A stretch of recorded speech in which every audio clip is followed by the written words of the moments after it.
సోదరీమణుల్ని రాష్ట్ర వ్యాప్తంగా ఉన్నటువంటి ఆదివాసీ పెద్దల్ని అందరినీ పిలిచి ఈ పండగ చేయటం అనేది గతంలో ఎప్పుడూ లేదు. గత ప్రభుత్వాలు ఏదో నామకే వాస్తేగా ఆ రోజు ఒక ట్విట్టర్లో ఒక సోషల్ మీడియాలో ఒక శుభాకాంక్షలు తెలిపి ఊరుకున్నాయి. కానీ చంద్రబాబు నాయుడు గారు గౌరవ ముఖ్యమంత్రి గారు ఆ విధంగా కాదు. వెనుకబడిన వర్గాల అభ్యున్నతి కోసం వాళ్ళకి ఏ విధంగా ఈ ప్రభుత్వాలు సహకరించాలి, ఈ ప్రభుత్వాలు ఏ విధంగా వాళ్ళకి అండగా ఉండాలని నిరంతరం కూడా ఆలోచించే వ్యక్తి గౌరవ ముఖ్యమంత్రి చంద్రబాబు నాయుడు గారు. ఎందుకంటే ఇవాళ ఇప్పుడే మన సెక్రటరీ గారు చెప్పారు, విద్యాపరంగా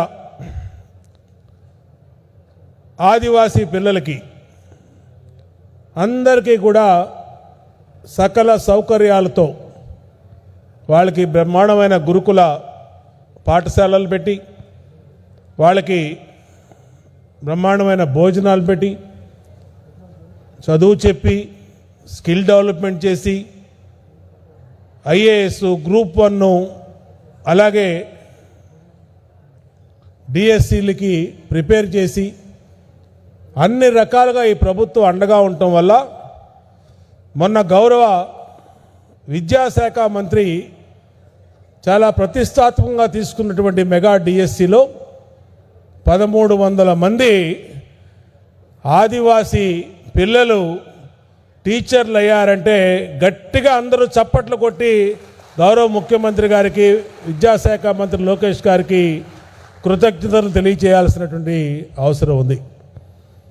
అంతేకాదు ఒక విద్యే కాదు, వాళ్ళ ఆర్థికంగా అభివృద్ధి చేసేదానికి, వాళ్ళ సంస్కృతి సాంప్రదాయాలు కాపాడేదానికి, ఎందుకంటే ఆదివాసీ సోదర సోదరీమణులందరూ కూడా సంస్కృతికి సాంప్రదాయాలకి పెద్దపీట వేస్తారు, ప్రాధాన్యతనిస్తారు. వాళ్ళకి ఎక్కడ కల్చర్ డిస్టర్బ్ కాకుండా అన్ని రకాలుగా కూడా వాళ్ళు ఉంటున్నటువంటి ప్రాంతాల్లో అత్యాధునిక సదుపాయాలు, వైఫైని ఇవ్వటం కానీ, రోడ్లు విశాఖ మాన్యంలో కానీ ఇక్కడ కానీ ఎక్కడ ఉన్నారో ఆ ప్రాంతంలో రోడ్లు కనెక్టివిటీ ఏర్పాటు చేయటం కానీ, గతంలో ప్రసవానికి మా సోదరీమణులు ప్రసవం అవ్వాలంటే డోలీలో కిలోమీటర్ల దూరం నడవాల్సి వచ్చేది. ఇవాళ ఆ పరిస్థితి లేకుండా 2 వీలర్లో మొబైల్ అంబులెన్సులు, వెళ్ళే చోటకి అంబులెన్సులు, అలాగే ప్రాథమిక ఆరోగ్య కేంద్రాలు, ఆశా వర్కర్లు, అంగన్వాడీ వ్యవస్థ, రేషన్ స్టోర్స్ని వాళ్ళ ఇంటి ముందుకి వాళ్ళ గూడాల్లోకి తీసుకెళ్ళినటువంటి ప్రభుత్వం గౌరవ ముఖ్యమంత్రి చంద్రబాబు నాయుడు గారి ప్రభుత్వం. ఇది సామాన్యమైన విషయం కాదు. ప్రత్యేకమైనటువంటి దృష్టి, వెనుకబడిన వర్గాలు వాళ్ళు ఎక్కడెక్కడ ఉన్నారో అని వెతికి వెతికి ఆ ఊళ్ళకి రోడ్లేసి వాళ్ళకి సదుపాయాలు పెడతామంటే మామూలు విషయం కాదు. నేను 20 సంవత్సరాల కిందట ఈస్ట్ గోదావరి అలాగే విజయనగరం శ్రీకాకుళం ఇన్ఛార్జ్గా జిల్లాలోకి పనిచేసినప్పుడు ఆ గూడెల్లో పరిస్థితి చూసేవాళ్ళం. ఆ కొండల మీద ఉండేవాళ్ళు.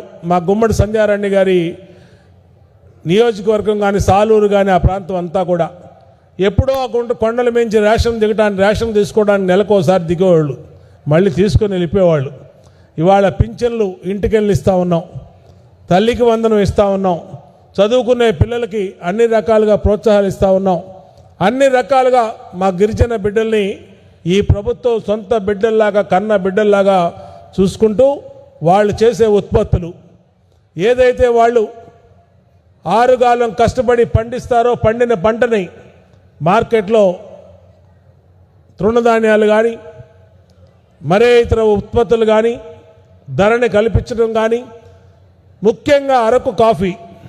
ఇవాళ ప్రపంచానికి అరకు కాఫీ తెలిసిందంటే ఆనాడు 2014, 2019లో గౌరవ ముఖ్యమంత్రి గారు చంద్రబాబు నాయుడు గారు తీసుకున్న చొరవ వల్లే అరకు కాఫీ ఇవాళ ప్రపంచానికి పరిచయమైందనే విషయాన్ని గుర్తు చేస్తా ఉన్నా. ప్రధానమంత్రి గారికి కూడా అరకు కాఫీ గురించి తెలియజేసి నరేంద్ర మోడీ గారితో ఆ కాఫీ తాగిచ్చి శబాషి కాఫీ బ్రహ్మాండంగా ఉందని ఇక్కడి నుంచి విదేశాలకు ఉత్పత్తి అయ్యే పరిస్థితి వచ్చిందంటే ఇప్పుడే సెక్రటరీ గారు చెప్తా ఉన్నారు, భవిష్యత్తులో 1,00,000 ఎకరాలు కాఫీ పంటను వేస్తే మన ఆంధ్రప్రదేశ్ ఆదాయం పెరుగుద్ది, మా గిరిజన సోదరులు ఆదాయం పెరుగుద్ది. అన్ని రకాలుగా కూడా ఈ ప్రభుత్వం వాళ్ళ అభివృద్ధి కోసం విద్యాపరంగా, వైద్యపరంగా, అలాగే వ్యాపార పరంగా, ఆర్థిక పరంగా అన్ని రకాలుగా వాళ్ళకి అండగా ఉంటామని తెలియజేసుకుంటూ ఇంత మంచి కార్యక్రమానికి ఈరోజు గౌరవ ముఖ్యమంత్రి గారు ఆదివారం అయినా సరే ఆయన ఎక్కడికి ఏ ప్రోగ్రాం పెట్టుకోకుండా ఇవాళ మా గిరిజనులను కలవాలి, మా గిరిజన సోదరులతో మమేకం అవ్వాలని ఆదివాసీ దినోత్సవం సందర్భంగా ఈ నియోజకవర్గానికి ఇచ్చేసినటువంటి గౌరవ ముఖ్యమంత్రి చంద్రబాబు నాయుడు గారికి హృదయపూర్వక పాదాభివందనం చేస్తూ సెలవు తీసుకుంటా ఉన్నాం. మండలిని, రాష్ట్ర వ్యాప్తంగా ఉన్నటువంటి ఆదివాసీ పెద్దల్ని అందరినీ పిలిచి ఈ పండగ చేయటం అనేది గతంలో ఎప్పుడూ లేదు. గత ప్రభుత్వాలు ఏదో నామకే వాస్తేగా ఆ రోజు ఒక ట్విట్టర్లో, ఒక సోషల్ మీడియాలో ఒక శుభాకాంక్షలు తెలిపి ఊరుకున్నాయి. కానీ చంద్రబాబు నాయుడు గారు, గౌరవ ముఖ్యమంత్రి గారు ఆ విధంగా కాదు.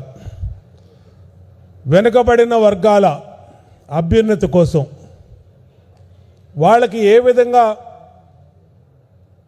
ఈ ప్రభుత్వాలు సహకరించాలి, ఈ ప్రభుత్వాలు ఏ విధంగా వాళ్ళకి అండగా ఉండాలని నిరంతరం కూడా ఆలోచించే వ్యక్తి గౌరవ ముఖ్యమంత్రి చంద్రబాబు నాయుడు గారు. ఎందుకంటే ఇవాళ ఇప్పుడే మన సెక్రటరీ గారు చెప్పారు, విద్యాపరంగా ఆదివాసీ పిల్లలకి అందరికీ కూడా సకల సౌకర్యాలతో వాళ్ళకి బ్రహ్మాండమైన గురుకుల పాఠశాలలు పెట్టి, వాళ్ళకి బ్రహ్మాండమైన భోజనాలు పెట్టి, చదువు చెప్పి, స్కిల్ డెవలప్మెంట్ చేసి, ఐఏఎస్, గ్రూప్ 1 అలాగే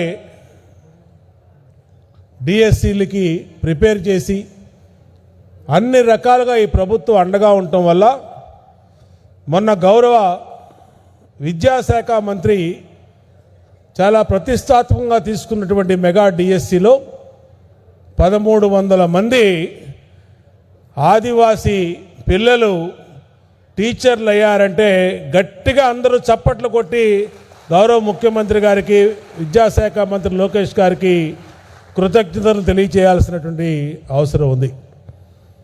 అంతేకాదు, ఒక విద్యే కాదు, వాళ్ళ ఆర్థికంగా అభివృద్ధి చేసేదానికి, వాళ్ళ సంస్కృతి సాంప్రదాయాలు కాపాడేదానికి. ఎందుకంటే ఆదివాసీ సోదర సోదరీమణులందరూ కూడా సంస్కృతికి సాంప్రదాయాలకి పెద్దపీట వేస్తారు, ప్రాధాన్యతనిస్తారు. వాళ్ళకి ఎక్కడ కల్చర్ డిస్టర్బ్ కాకుండా అన్ని రకాలుగా కూడా వాళ్ళు ఉంటున్నటువంటి ప్రాంతాల్లో అత్యాధునిక సదుపాయాలు, వైఫైని ఇవ్వటం కానీ, రోడ్లు విశాఖ మాన్యంలో కానీ, ఇక్కడ కానీ, ఎక్కడ ఉన్నారో ఆ ప్రాంతంలో రోడ్లు కనెక్టివిటీ ఏర్పాటు చేయటం కానీ, గతంలో ప్రసవానికి మా సోదరీమణులు ప్రసవం అవ్వాలంటే డోలీలో కిలోమీటర్ల దూరం నడవాల్సి వచ్చేది. ఇవాళ ఆ పరిస్థితి లేకుండా 2 వీలర్లో మొబైల్ అంబులెన్సులు, వెళ్ళే చోటకి అంబులెన్సులు, అలాగే ప్రాథమిక ఆరోగ్య కేంద్రాలు, ఆశా వర్కర్లు, అంగన్వాడీ వ్యవస్థ, రేషన్ స్టోర్స్ని వాళ్ళ ఇంటి ముందుకి, వాళ్ళ గూడాల్లోకి తీసుకెళ్ళినటువంటి ప్రభుత్వం గౌరవ ముఖ్యమంత్రి చంద్రబాబు నాయుడు గారి ప్రభుత్వం. ఇది సామాన్యమైన విషయం కాదు. ప్రత్యేకమైనటువంటి దృష్టి, వెనుకబడిన వర్గాలు వాళ్ళు ఎక్కడెక్కడ ఉన్నారో అని వెతికి ఆ ఊళ్ళకి రోడ్లేసి వాళ్ళకి సదుపాయాలు పెడతామంటే మామూలు విషయం కాదు. నేను 20 సంవత్సరాల కిందట ఈస్ట్ గోదావరి అలాగే విజయనగరం శ్రీకాకుళం ఇన్ఛార్జ్గా జిల్లాలోకి పనిచేసినప్పుడు ఆ గూడెల్లో పరిస్థితి చూసేవాళ్ళం. ఆ కొండల మీద ఉండేవాళ్ళు. మా గుమ్మడి సంధ్యారాణి గారి నియోజకవర్గం కానీ సాలూరు కానీ ఆ ప్రాంతం అంతా కూడా ఎప్పుడో ఆ కొండల మించి రేషన్ తీసుకోవడానికి నెలకోసారి దిగేవాళ్ళు, మళ్ళీ తీసుకొని వెళ్ళిపోయేవాళ్ళు.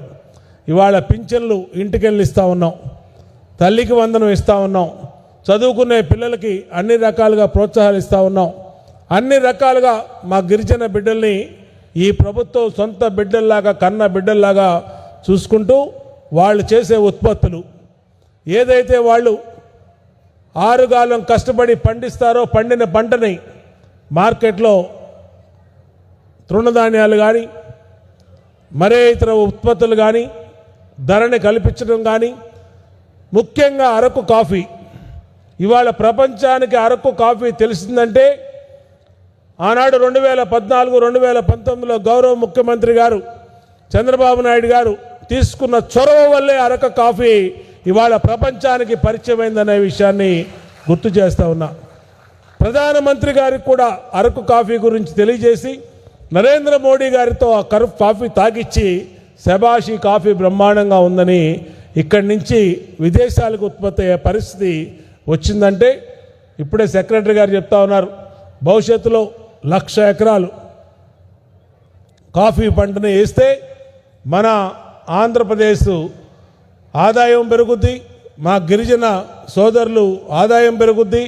అన్ని రకాలుగా కూడా ఈ ప్రభుత్వం వాళ్ళ అభివృద్ధి కోసం విద్యాపరంగా, వైద్యపరంగా, అలాగే వ్యాపార పరంగా, ఆర్థిక పరంగా అన్ని రకాలుగా వాళ్ళకి అండగా ఉంటామని తెలియజేసుకుంటూ ఇంత మంచి కార్యక్రమానికి ఈరోజు గౌరవ ముఖ్యమంత్రి గారు ఆదివారం అయినా సరే ఆయన ఎక్కడికి ఏ ప్రోగ్రాం పెట్టుకోకుండా ఇవాళ మా గిరిజనులను కలవాలి, మా గిరిజన సోదరులతో మమేకం అవ్వాలని ఆదివాసీ దినోత్సవం సందర్భంగా ఈ నియోజకవర్గానికి ఇచ్చేసినటువంటి గౌరవ ముఖ్యమంత్రి చంద్రబాబు నాయుడు గారికి హృదయపూర్వక పాదాభివందనం చేస్తూ సెలవు తీసుకుంటా ఉన్నాం.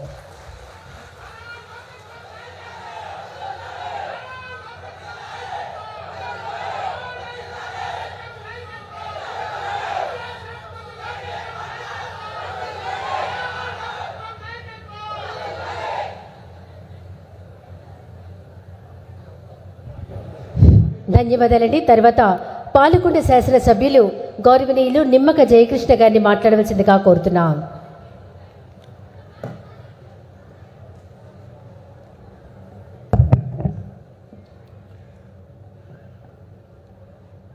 ఆంధ్రప్రదేశ్ రాష్ట్రంలో ఉన్నటువంటి మా ఆదివాసీ బిడ్డల తరపున గౌరవ శ్రీ నారా చంద్రబాబు నాయుడు గారికి ప్రపంచ ఆదివాసీ దినోత్సవ శుభాకాంక్షలు తెలియజేస్తున్నాను.